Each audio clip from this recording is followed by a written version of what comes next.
Hello, in our presentation, we will be expanding on Chernobyl and discussing how Theodicy influences trauma narratives. My name is Cynthia. I'm Nicole. And I'm Maccabee. The Chernobyl disaster occurred April 26, 1986, at around 1 a.m. in modern-day Ukraine, only 10 miles from the Belarusian border. A steam explosion destroyed one of Chernobyl plant's towers, launching radioactive material. The heavier material landed close to the disaster site, but winds carried lighter material across the USSR, landing in what is now Ukraine, Belarus, Russia, and more. In total, over 350,000 people were evacuated from their homes after the disaster. It was on short notice, and the citizens were told they could return to their homes in a few days. However, most were never allowed to return. The graphic on the right shows the concentration of nuclear fallout after Chernobyl in doses. The darkest or most heavily affected areas are Ukraine and Belarus. After the disaster, there were 2 initial deaths the night of.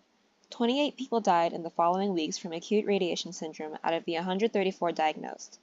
In 2018, it was found that there were 20,000 cases of thyroid cancer attributed to high doses of radiation in survivors who were 18 or younger at the time of the disaster. 40 years later, atmospheric radiation is no longer a risk, although soil contamination remains relevant.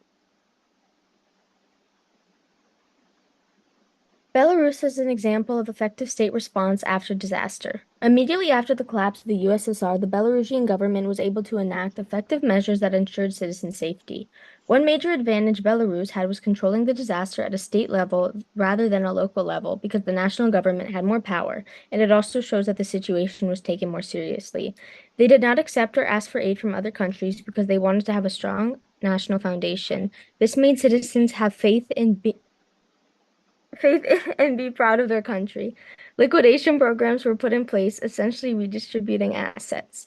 Chernobyl was taken as a lesson learned, and scientists continued research on nuclear energy and waited till 2008 to build the next power plant, which they guaranteed is safe and was constructed by experts, which helped ease concerns over nuclear energy. Huge sums of money were put towards supporting losses, for example, an ecological reserve to study radiation effects on wildlife, and buildings were demolished to preserve health of surroundings by preventing fires, preventing stealing, and it also looks nicer since the ruins were buried. Additionally, official diagnoses were established to prevent pseudo-victims. Pseudo-victims are people who would fake victim status in order to receive benefits.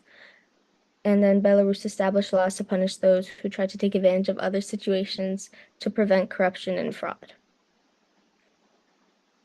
Conversely, Ukraine is an example of a poor state response as their methods were slow and ineffective. The situation was dealt with by local government, and there was no unified decision-making center, which led to very little progress. Ukraine relied heavily on external aid and thought it was necessary for outside forces like the UN to help them. This created an identity of dependence, which increased national shame. They took no steps to limit corruption, so many people were distrustful of the state government. An example of this was not developing an official diagnosis, so many people were able to claim victim status, taking away aid from those who actually needed it. In all, a national identity of corruption, survival, dependence, and incapability was created. Theodicy refers to the theory that attempts to explain why God would allow evil and suffering to happen. Applied to disasters, theodicy is connected to state response in 3 ideas: attribution, reaction, and consequence. Attribution refers to the state's duty to provide an explanation for the causes of a disaster. The state must also provide a reaction, which demonstrates their compassion for the victims and ensures the state is taking effective measures to handle the event. Consequence refers to the state's need to explain the long-term effects of the disaster and provide a long-term plan of how those effects will be addressed.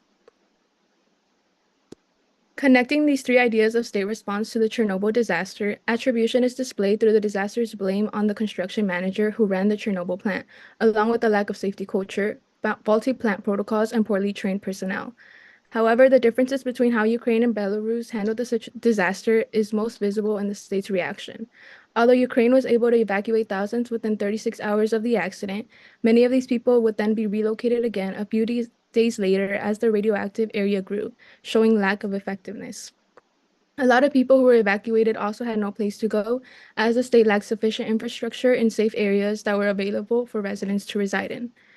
The state also did a bad job in providing information on what was safe to eat in Ukraine, showing their lack of empathy towards the community since the people were highly dependent on the berries, plants, and mushrooms as food.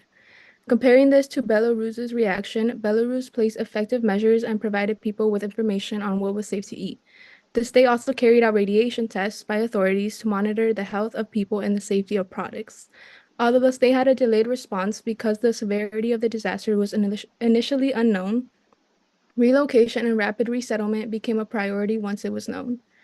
This shows the state's effectiveness in addressing their citizens' needs. Connecting to consequence, although Ukraine created long-term programs to provide individuals with medical, social, and psychological resources after the disaster, they were unable to provide proper infrastructure to those who were relocated. The houses in which were built for relocated residents were said to be poorly built, with those who lived in them often complaining about the homes being wet and cold. In addition, Ukraine lacked an effective liquidation program. Belarus had a better long-term vision of the consequences of the disaster, which allowed them to create long-term solutions. For example, the country implemented over 200 long-term projects to rehabilitate ecosystems, spread awareness of radiation dangers, regulate measures to protect nuclear energy, and avoid future disasters.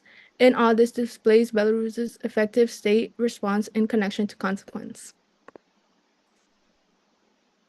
Trauma narratives are the stories individuals tell as a way to cope after a traumatic event. This provides victims with a way to comprehend the traumatic event by sharing details of what they endured, which is a crucial step towards healing. Acting out and working through are two trauma narrative types. Acting out focuses on re-experiencing past events and reliving trauma in the present, where individuals repeat the traumatic scene. This can often keep them from moving forward. However, it can also lead to a sense of closure for society as it enforces the idea of a shared suffering, forming a sense of unity among victims.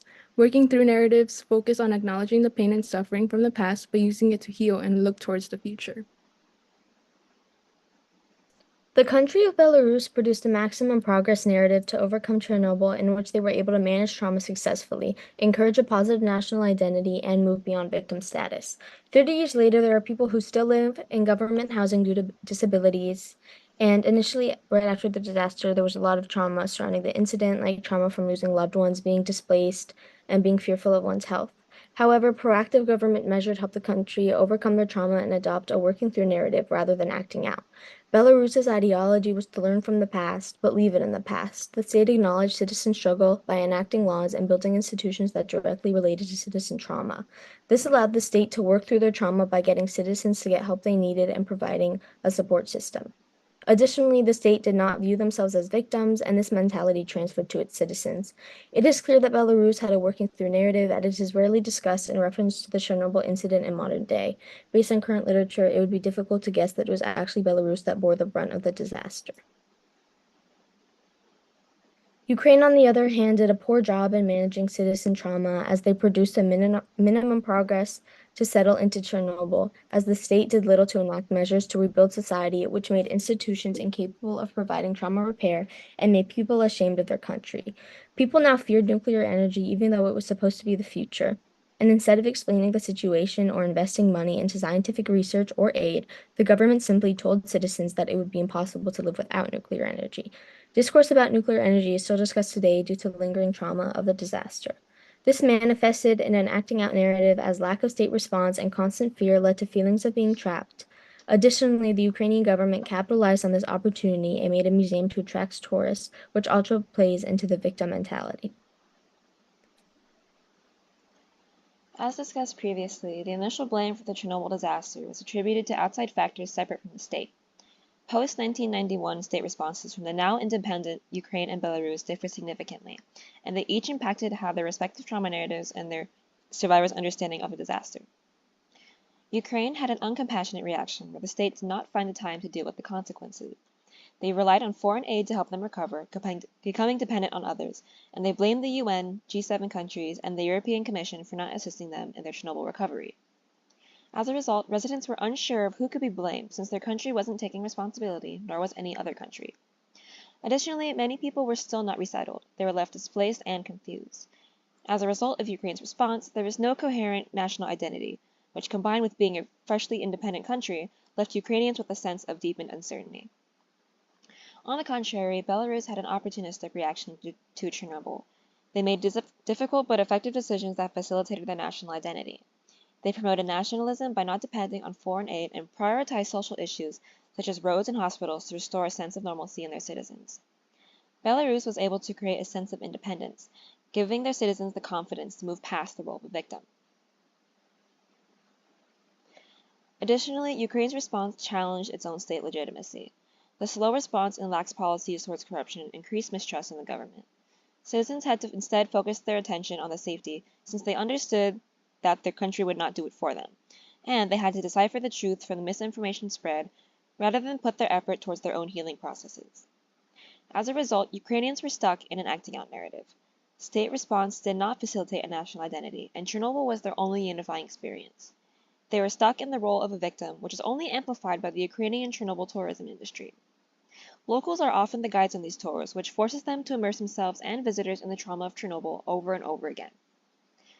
In comparison, Belarus's response supported state legitimacy.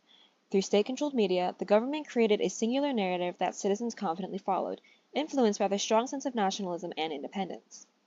They also helped facilitate a working through narrative. After gaining independence, Belarus still has strong attachments to Russia. Even today, they remain important economic partners. As a result, Belarus had a weak national identity, unsure of where it belonged outside of the now collapsed Soviet Union.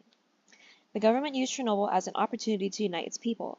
The disaster became a catalyst for Belarusian unification, where the government's restorative policies allowed the people to focus more on looking towards the future as a united body.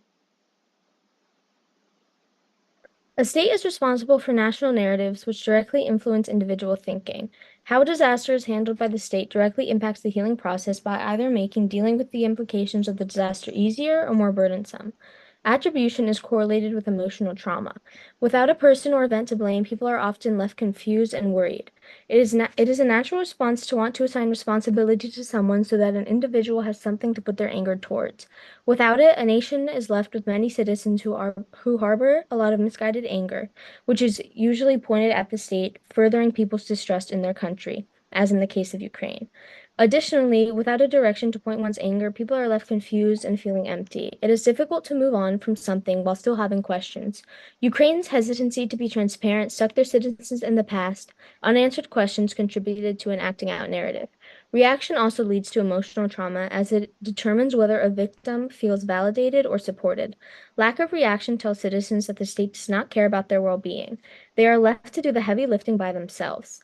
On top of emotional healing, people have to worry about finances, food, health, and more, which inhibits emotional healing. Trauma from a lack of finances, food insecurity, and poor health are likely to follow people throughout their lifetime, constantly bringing them back to the time of the disaster, which facilitates an acting out narrative. Consequence is directly correlated with trauma narratives because it deals with the state's outlook towards the future. A positive and hopeful outlook that encourages people to reach for the better will facilitate a working through narrative as people are ready to leave the past in order to build a better future, and a negative one will do the opposite, forcing people to live in the past since there's no hope for the future. Additionally, consequence determines whether a disaster's trauma will become part of a national identity or just a piece of history. A state looking out for its citizens' future will likely result in the trauma being overcome and remembered rather than relived, as seen in Belarus.